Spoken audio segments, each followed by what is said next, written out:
Hello everyone, welcome to the HardReset channel, and today I'm going to show you how to enable the shutter release without card option on the SONY ZV-1F camera.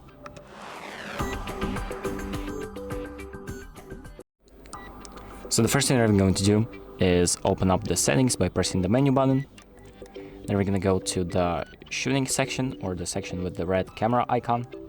Then we're going to go to shutter/silent, and then scroll down to release without card.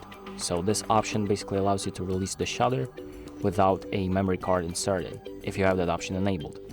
But if you do not want that option to be enabled, just select disable, and that option will be, well, disabled.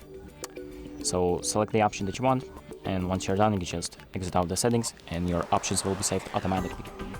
So that's about it. Thank you for watching. I hope this video helps you, and make sure to like and subscribe.